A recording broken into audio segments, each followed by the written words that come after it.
Mars fascinates us a lot because it's one of our closest neighbours in the solar system. It's the next closest planet to the Earth. It's something you can see in the sky, red dot in the sky, that's fascinated people for a long time. It's also a potential abode for life. So if there is life elsewhere in the solar system, people obviously thought, well, let's look beyond the Earth, and we arrive at Mars. Now it's a dry desert. It used to be different and used to be suitable for liquid water. There were rivers and lakes and maybe life, we don't know. And that's right now for scientists is the big motivation. Mars 3 billion years ago, a long time ago, was very much like the Earth. Mars, Earth and Venus arose at the same time from the same region around the Sun, so the same components. They were very similar at the beginning, but they evolved very, very differently. Venus is very hot, Earth is just right, Mars is too cold. So one of the big questions we have is, what is it that shaped the history of the planets? And how did life come about on Earth? And could there have been life also on Venus or Mars? We know we will not find any traces of life on Venus today because it's way too hot. But Mars may have a secret waiting for us.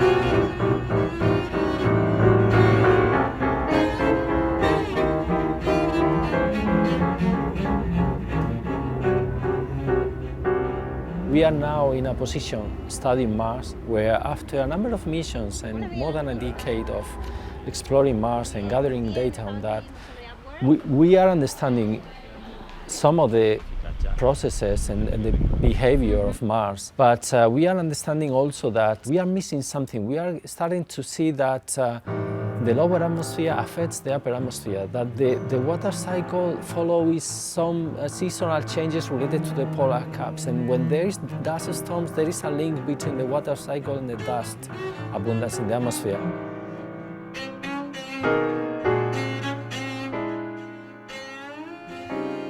Mars is not too far away. I've been working on Mars. Hi, my name's Manish Patel. Within Upwards, we have gathered a number of expertise in order to study these different aspects of Mars. The space exploration is very fascinating. I knew it. And realistically try to understand the planet as a whole.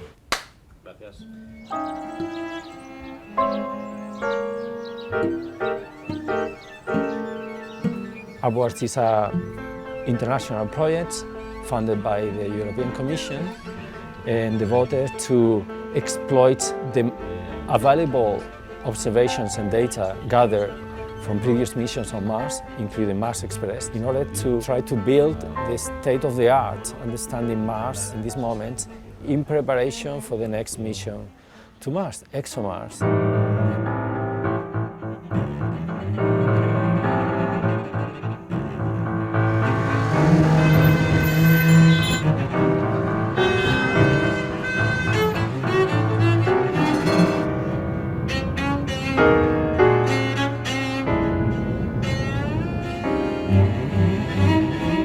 ExoMars was born with the objective to put a rover on the surface of Mars to look for traces of life. When we started in 2001, we looked at the way other missions, notably NASA ones, had looked for life on Mars. And we tried to think, well, they didn't find anything, but why? Is it because they were looking in the wrong place or they were looking the wrong way?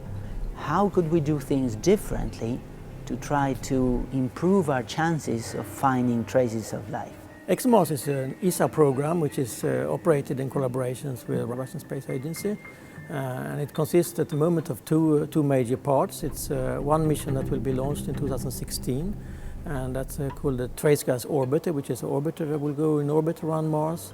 And it will also send a lander down to to the surface of Mars. It's called the EDM, it's the Entry, Descent and Landing Demonstrating Module, and it has been also named Schiaparelli. And then there is a second part that will be launched in 2018, which carries a rover that will go down to the surface and make measurements on the surface, take samples of the subsurface and drill down to depths to investigate Mars. We think that the key to finding biomolecules in a reasonable state of preservation so that we can study them lies in the subsurface.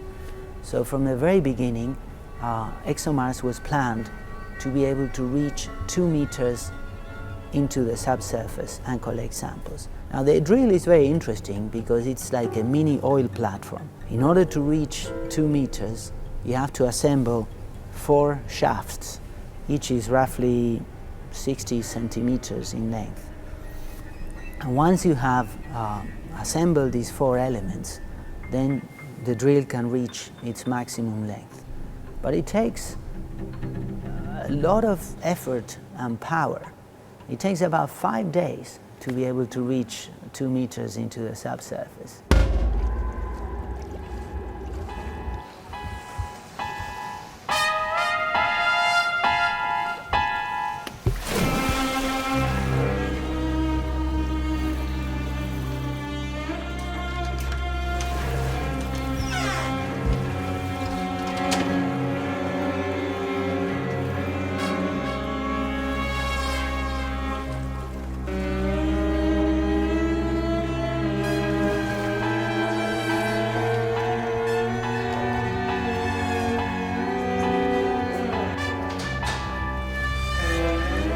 The exploration of Mars is important basically because planetary scientists believe that Mars is a jewel, contains very valuable information about the history of the whole solar system and even about the history of the Earth and the history of life on Earth.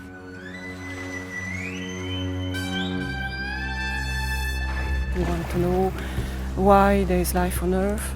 Is it very specific to Earth? Might we find somewhere else life, same kind of life, another kind of life? So the first step is to look around us, and of course the solar system is the first step.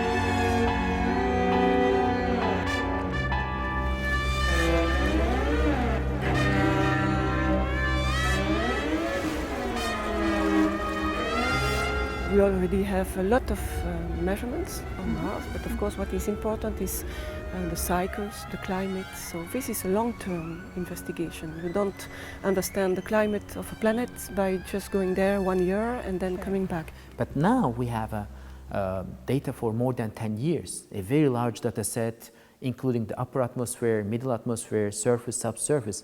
And now maybe it's time to look again this overall data set from an interdisciplinary point of view, because each part is interacting with each other. Upwards is a very good project here because it will learn from the past missions and try to improve what we have learned to the next missions. ExoMars is the first candidate, but there are a lot of missions in the future towards Mars. So the project is really to make a link.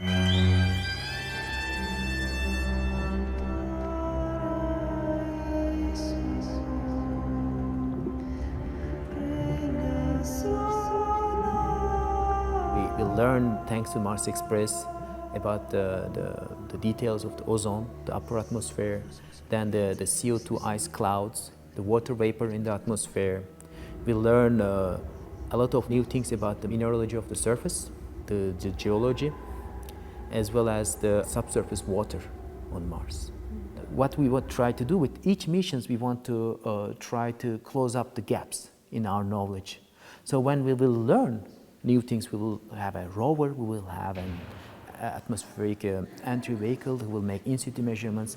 So we will have new data sets, new informations that will be used to go back and study, restudy or reanalyze the Mars Express data so that we can learn more about the Mars in more details.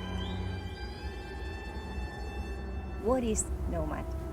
So NOMAD is a spectrometer, so it analyzes the light with the means of, in fact, 3 channels, 3 small instruments inside the same box. 2 are working in the infrared region and 1 in the UV region. We hope to improve the measurement of methane by using the infrared channel. Therefore, we have 1 channel which will look directly at the sun, doing solar occultation, so looking at the sun as it goes down or up through the atmosphere.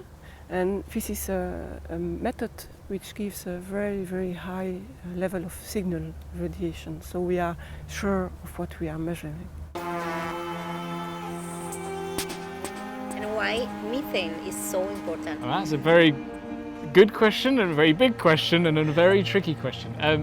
Methane is important on Mars because it really shouldn't be there. And on the inner planets of the solar system, methane should have been long gone.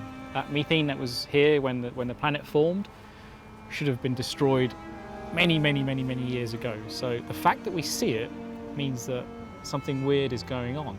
It has to be produced somewhere for it to still remain. So that's really what's catching people's eyes. There are obviously links to life as well. Now on Earth, a large majority of the methane that we have in the atmosphere on Earth comes from organisms, comes from living organisms. So there's naturally an inclination to maybe it's due to life.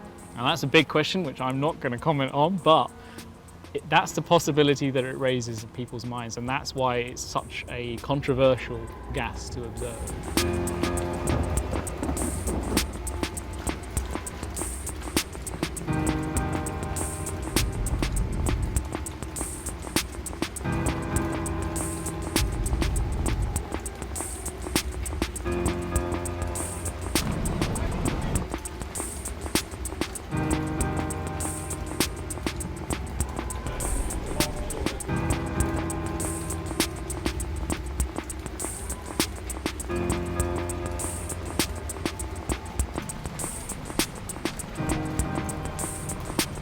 The subsurface of Mars is, compared to the surface, is a much more benign place. It's so much nicer. If you're on the surface of Mars, it's cold, it's low pressure, you wouldn't survive there long. Liquid water doesn't survive there long. It quickly it sublimes from a solid into a gas phase. Below the surface, it's much nicer. So the pressure is higher, the deeper you go. The temperature increases, the deeper you go. So in theory, you could get to a point deep enough below the surface where liquid water could exist. We're fairly certain there isn't active life there, but what there might be is fossil life. There might be the evidence of life from the past. When Mars had a much thicker atmosphere, a much nicer, warmer environment, there is the possibility that there were microorganisms existing at that point and are now fossilized within the surface, within the subsurface, in the rocks themselves. And I'm not saying we'll find them, but the possibility exists, and this is the driving force for us trying to understand Mars in more detail. It's a very complicated puzzle, and Upwards will provide some elements to answer that. Upwards will also allow us to prepare for taking the data that we receive from ExoMars and putting it into our model so that we can understand other situations on Mars. It's a very important activity that we'll be undertaking. It's called data assimilation, where we make many observations and we record that, and we find a way of merging that into our model so that we can understand the Martian system better. It's better than just having a theory, just an observation. You combine the observations on the one hand and the model on the other to produce a consistent fit between the two.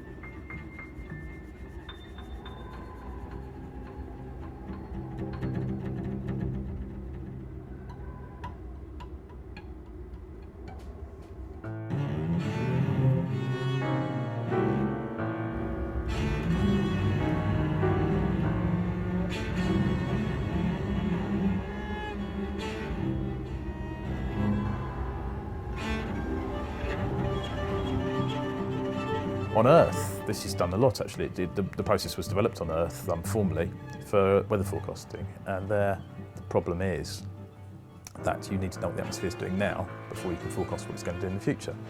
And of course you'll have observations. You'll have maybe somebody will have measured the surface pressure here, maybe somebody else will have sent up a balloon 100 miles away, and it's hard to see how you combine those. Well, data assimilation finds a model that sort of acceptably fits all these pieces of information, and then that model solution is, if you like, the best guess as to what the atmosphere is doing now, and that's the starting point for your weather forecast.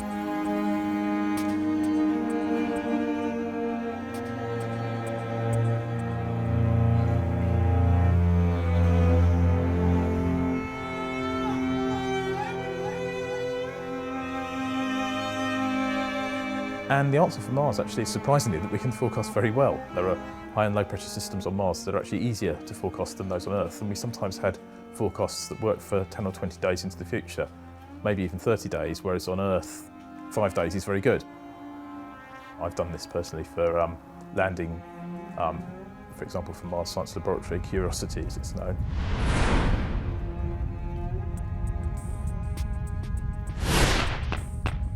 We needed to look at the weather every day for a long time before it landed, and to see if there were any dust clouds, if there was any signs of the weather changing, if there was any danger to the landing of the spacecraft. And in fact, the weather did pretty much what we expected. We made quite a good forecast.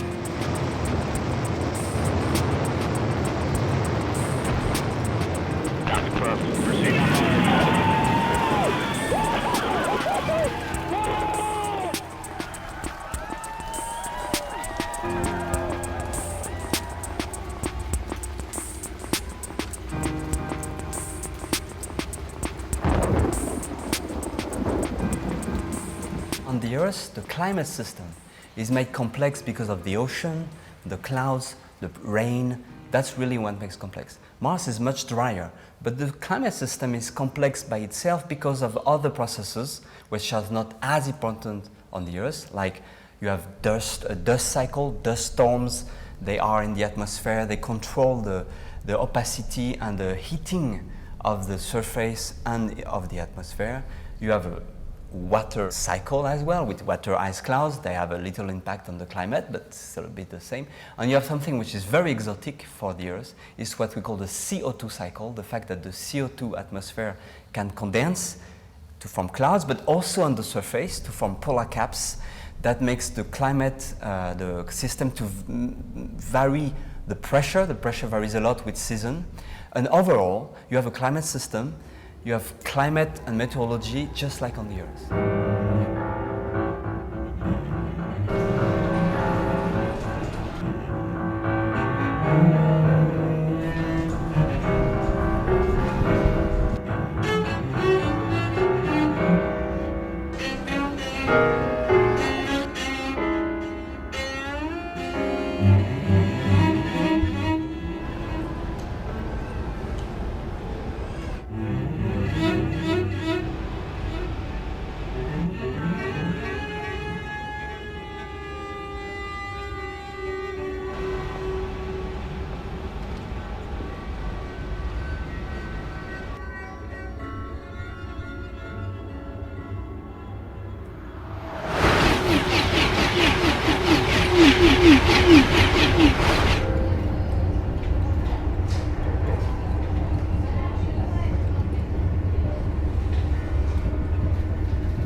Water is related to life, but only liquid water.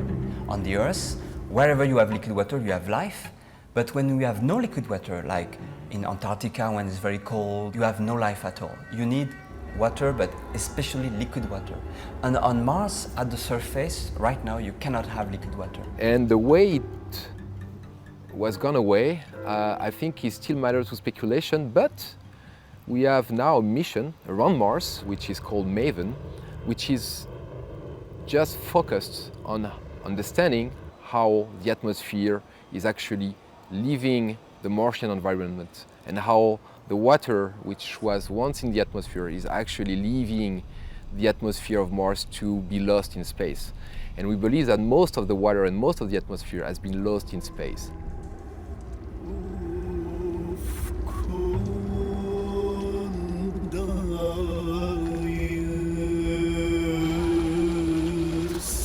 All the water on Mars tends to follow a cycle from an icy reservoir to the atmosphere, where you have water vapor which is transported by the atmosphere and forming clouds, little snow, frost on the surface at some season.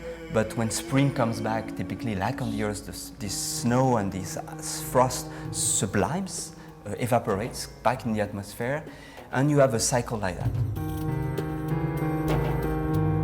No, I think it's widely recognized that clouds play a major part of the water cycle in a way which is difficult to explain, but we need to understand that clouds actually can play a part which is different compared to water vapor, because they have particles which are heavy enough, they can fall, so they change the way water can be distributed across the Martian globe.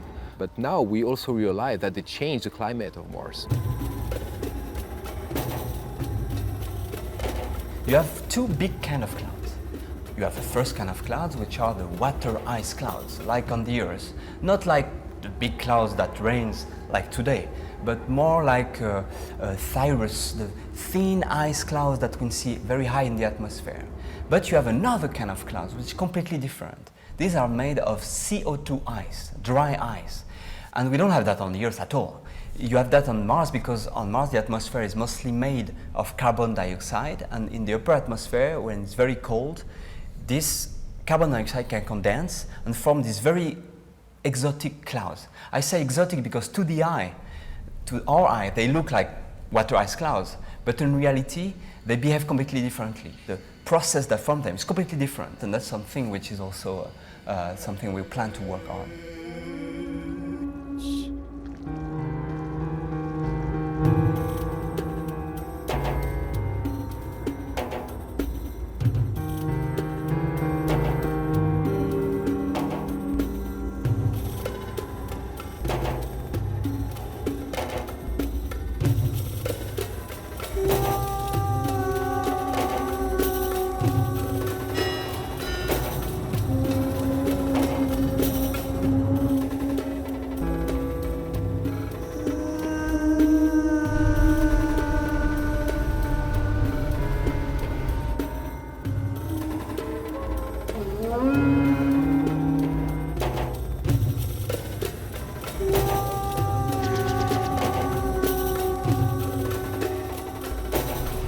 The Mars surface is completely covered by dust, and the winds lift this dust from the surface to the atmosphere. The dust is transported both vertically up to 10 kilometers, a few tens kilometers up, and horizontally by the winds. What is unique on Mars is the so-called dust storm season. Now, during this period on Mars, we have huge dust storms every year that can last for several weeks, and sometimes they can evolve into full global dust storms. A global dust storm on Mars is one of the most dramatic dynamical phenomena in the entire solar system. Over the course of a few weeks, the dust is swept into the atmosphere to form a veil that almost completely surrounds the planet. Goldsmith, Planck, Jurana. From a climatological point of view, dust can be considered as the most important component of the Martian atmosphere. Indeed, by absorbing and emitting infrared radiation both day and night, dust can either limit or enhance the radiative cooling of the atmosphere to space. As a consequence, even relatively small amounts of dust in the atmosphere can dramatically affect the circulation and the climate of the planet. Trace gases are atmospheric components which are present in small concentration, making up less than 1% by volume of the atmosphere. Even if they have a small abundance in the atmosphere, actually they play an important role because they could be signatures of biological, geological, and dynamical processes at present or in the past. PFS and Omega are two instruments of Mars Express, are complementary, and both are able to acquire the radiation reflected by the planet and passing through the atmosphere.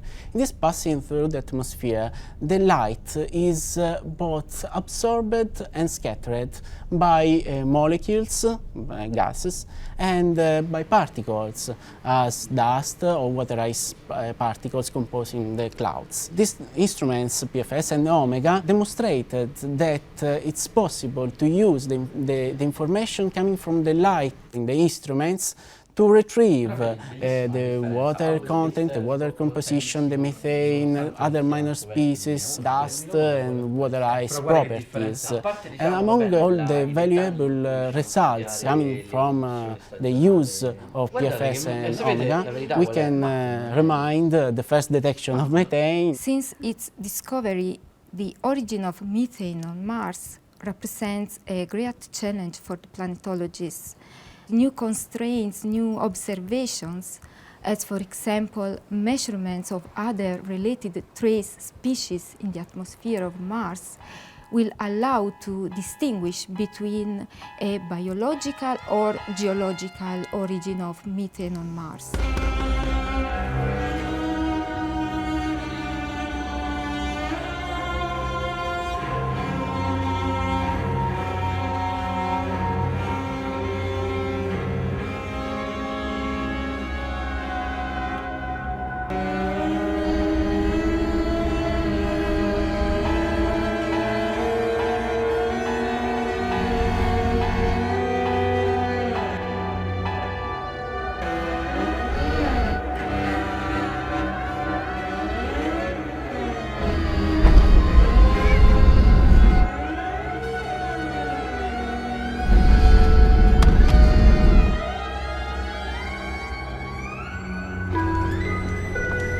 Aviso importante. Por favor, esté atento a la información mostrada en los monitores. Marte geológicamente destaca por estructuras muy impresionantes, por ejemplo el volcán más grande del sistema solar, que es el Olympus Mons, también otras estructuras muy grandes en comparación con la Tierra, como el Valle Marineris o la cuenca de Elas. También se puede destacar de su geología que hay dos zonas muy diferenciadas, tiene una dicotomía muy marcada, en el hemisferio norte unas tierras más bajas y en el hemisferio sur unas tierras mucho más altas. Además tuvo mucha agua líquida, por lo que formó muchas estructuras geológicas que también podemos ver en la Tierra, pero a mayor tamaño, ¿no? Podemos ver muchos canales, depósitos fluviales, incluso se puede hablar de antiguos océanos en este planeta. Los primeros aproximadamente 1000 millones de años Marte fue bastante activo, no comparado con los cánones terrestres, pero sí bastante activo. Y luego, a partir de eso, como 2000 millones de años después de su formación, la actividad fue decreciendo paulatinamente y sobre todo focalizándose en áreas concretas. Sigue existiendo algo de vulcanismo, probablemente algo de tectónica, pero casi todo es muy disminuido y en zonas muy concretas. La estructura térmica de la litosfera nos informa sobre cómo el planeta ha cambiado su estado térmico, cómo las rocas, su comportamiento es dependiente de la temperatura y la litosfera tiene un registro de cómo se comportaba en la antigüedad, pues nos va diciendo cómo estaban de calientes.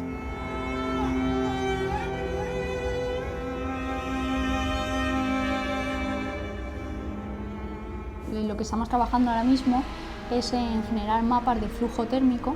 Estos mapas los generamos a través de datos del espesor de la litosfera y de la producción de calor radiactivo de los elementos radiactivos que tenemos en Marte. Todos estos datos nos sirven para eso, para crear mapas de flujo térmico que nos irán indicando pues cuál es el flujo térmico del planeta, podremos ver la evolución térmica del planeta y también contrastaremos las variaciones regionales de este flujo térmico pues por todo Marte.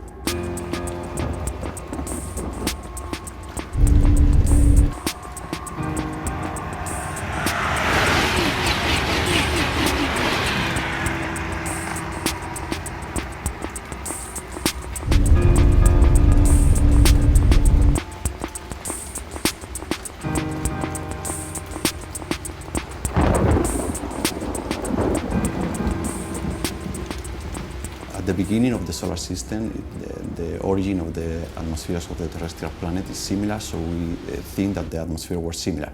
But today they are very different, so we know that the atmosphere has evolved. We believe that there was some moment in the history of Mars where something drastic happened, some dramatic change.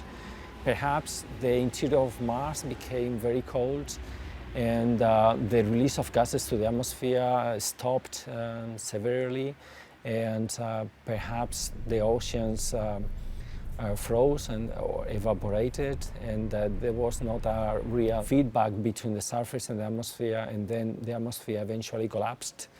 The escape to space could have played a very important role as well. We think that the Martian atmosphere at the beginning was much thicker, so the temperature was larger and liquid water was possible on the surface of Mars.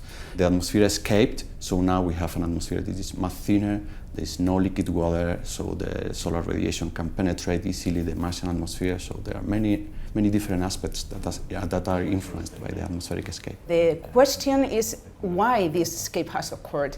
And one of the biggest reasons is that the Martian atmosphere has no magnetosphere, so it's basically opened to the solar wind. And it has made the solar wind to blow up all the lighter species in the top, and also some other processes that make the escape possible. And this has actually ended up in a very, very thin atmosphere. We are going to analyze the Mars Express data together with the use of global models, and our aim is to derive temperatures and densities in the upper atmosphere. And that's very important because the temperature and density of the upper atmosphere is essential to understand the rate of the escape processes today. At the end, we have two planets which are kindly similar and kindly different, but the physics behind are the same. So our long experience in the Earth atmosphere can be used to be applied in the other planets. And this is what actually I'm going to do. I'm going to adapt the retrieval codes and the non-LTE codes that we have been using in the Earth atmosphere to the Mars conditions. And this is going to end up in, hopefully, a long-term seasonal and latitudinal distribution of temperatures, densities, and CO density also.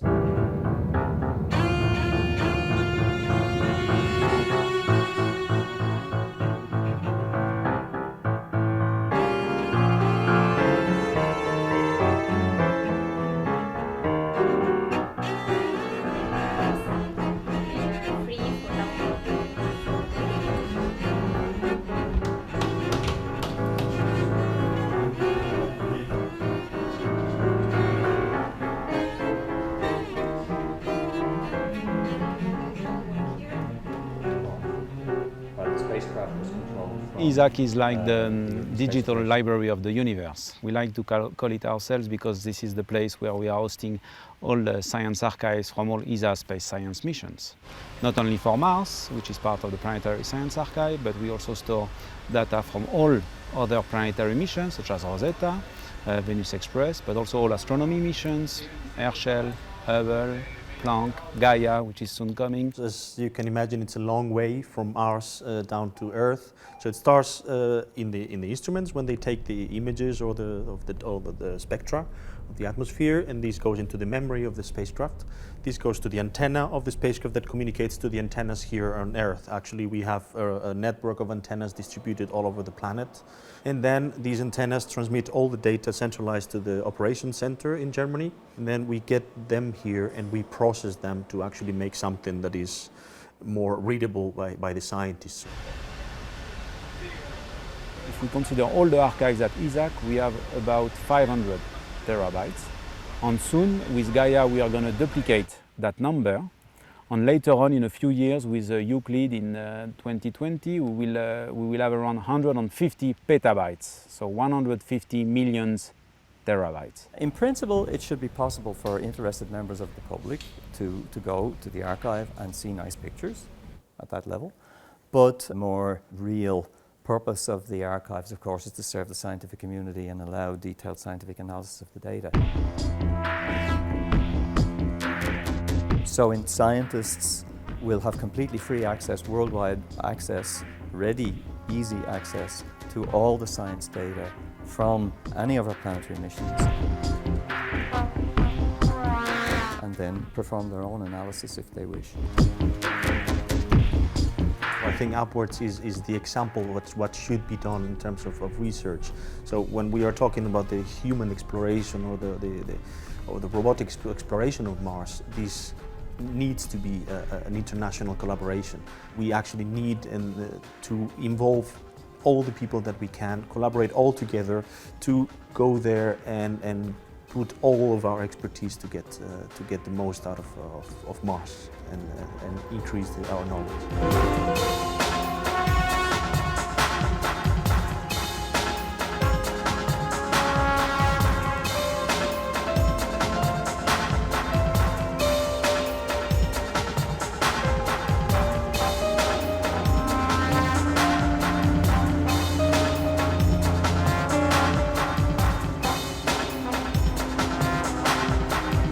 The ultimate aim is human exploration of Mars. So ESA has an aim to get a person to Mars at some point in the future. Before that, there's many steps that we have to achieve. The shorter term, the medium term goal is sample return from Mars. Grab some sample, carefully selected sample, and bring back to the Earth to analyze them. We dream of doing what we call sample return, to really analyze a piece of Mars with the full laboratories that we have on the Earth. We can't do that on Mars very well. That's the growl, that's the dream of many Mars scientists and space agencies, but that's very expensive. Ultimately, maybe, we would like to send humans. Before we can send humans to Mars, we have to solve a number of issues. Number one is the exposure to radiation that astronauts can get on the way to Mars. The trip to Mars one way takes about a year, and during that time the spacecraft would be out of the protection that the magnetic field of the Earth gives us. They could get radiation poisoning and die in a matter of days, or develop cancer. Problem number two, they have to bring with themselves everything they drink, they eat, and they breathe. That's tons and tons of food, water, air. So we need to find a way to be able to develop at least part of that on the surface of Mars. Number three, you may have seen some of these concepts for having little colonies on Mars. And they look very nice. You see these pictures where you have one module and another module by it.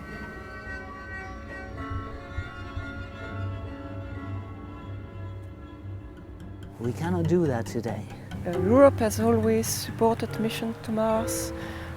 We have throughout Europe large community, very good scientists. We must be proud of our scientists and our science and our institutions. I think that in the Mars community, Europe is in a leading position. So we must continue that, and that's why Upwards is important, because it's a link between the past missions and the new missions, in which Europe is very involved. Planetary exploration is full of surprises. So we are working on trying to do science predictions and exploring open problems on Mars, but some of the best science waiting for us is going to be surprise. We don't know, because every mission to Mars brings us surprises. So I will encourage everyone, keep an eye on Mars, because surprises are waiting.